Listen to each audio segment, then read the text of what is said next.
Matthew 26, verse 26 to 29 reads, "Now as they were eating, Jesus took bread, and after blessing it, broke it and gave it to the disciples and said, 'Take, eat, this is my body.'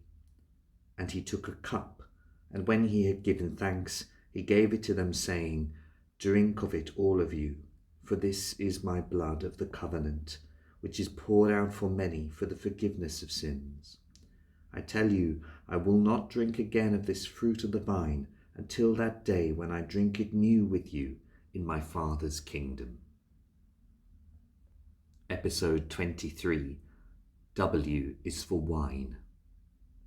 In these days of Lent, we are hurrying now towards the great celebration of the new Passover, the new covenant, the Lord's passion, by which the sins of the world are wiped away.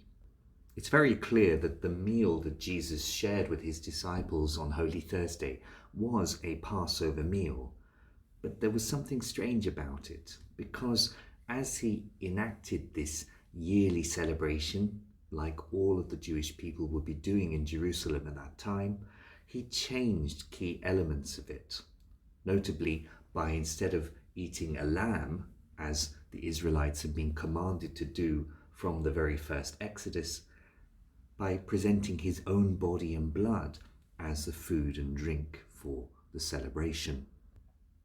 There's a fascinating detail in the scriptures' accounts of the Last Supper, which theologians have pointed out, which is to do with the wine that Jesus presented to his disciples at that supper.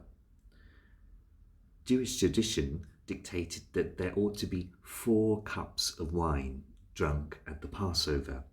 The first one, the cup of sanctification. The second, the cup of proclamation, after which the father of the household would tell the story of the first Passover and the lamb. The third cup, the berekah, or cup of blessing. And the fourth cup, the hallel, or cup of praise. We usually assume that only 1 cup was drunk at Jesus' Last Supper, but it's not the case. When we look at the scriptures closely, we see that 2 are mentioned.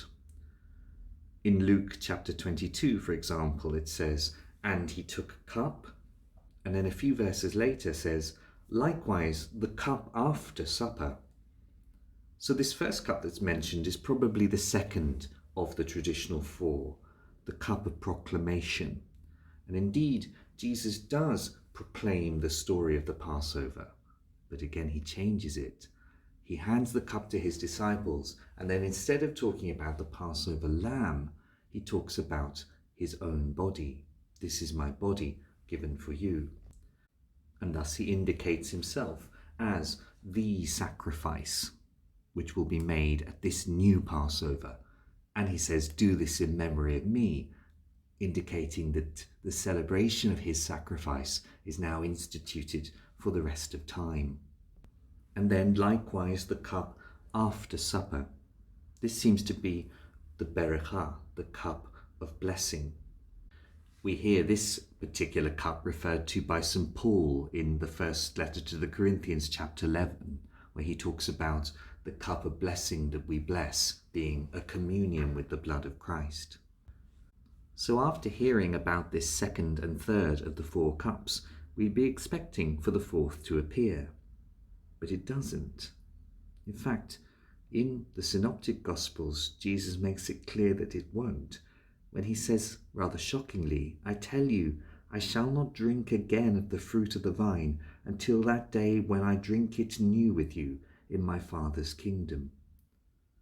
That's shocking because he's denying the fact that they will then complete the Passover liturgy by having their 4th cup.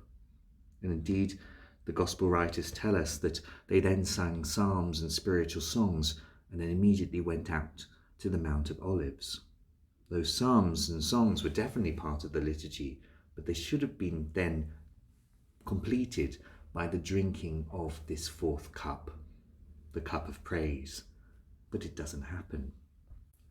Tellingly, then when Jesus arrives in the Garden of Gethsemane, he prays and again refers to a cup that he does not want to drink, but if it is the Father's will, he will drink it. On his way to the hill of Calvary carrying his cross, he refuses the wine that is offered to him. But when he at last is nailed to the cross and raised up, he cries, "I thirst," and is given a sponge of vinegar to drink from. And then he cries out, "It is accomplished." It seems then that for Jesus, the Passover liturgy continues into Good Friday until the moment he dies on the cross. That is his drinking of the fourth cup, the cup that the Father offers him. The cup which causes his death, but also glorifies the Father, because through it wine is poured out, the wine that is his blood, that will bring joy and reconciliation to the whole universe.